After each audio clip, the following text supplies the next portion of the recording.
People always ask me, what is the best brand? And I refuse to tell people what the best brand is. And the reason is because the truth of the matter is that you could have the best brand out there, but if it's not installed correctly, then it's going to be the worst brand. The public's perception of what is the best and worst brand, it's always based on another customer's experience with that brand. And what customers don't understand is that when your equipment fails and when it's constantly having problems, it 99.9% of the time has nothing to do with the brand, because HVAC equipment is highly regulated in the United States, and it's held to very strict manufacturing standards. And if you were to put one piece of equipment, all the brands together, and line them up and look at them, you'll find they have the exact same parts inside.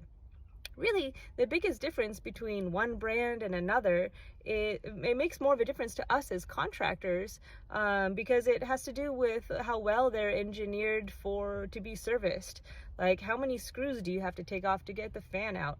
How easy is it to get the fan out? Do you have to like pull the board out? Does the board out come with it? And ultimately that's kind of what determines whether a contractor picks one brand or another. They just like working on that particular brand. They like the way it's set up. They're familiar with it. Maybe the company that they used to work for used to sell that brand, so they're familiar with the lineup. Maybe they have a better relationship with the supply house. They just like the guys at the counter more. Those are the things that determine, for the most part, what we as contractors choose to sell.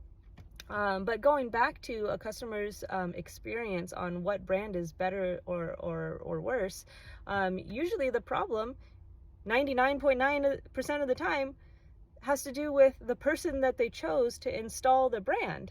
It has to do with the installation, the quality of installation. That's 99% of how well your system is going to perform. Was it designed well? Was the installation executed well? If you're having a lot of problems with your equipment, it's not the brand, it's your contractor.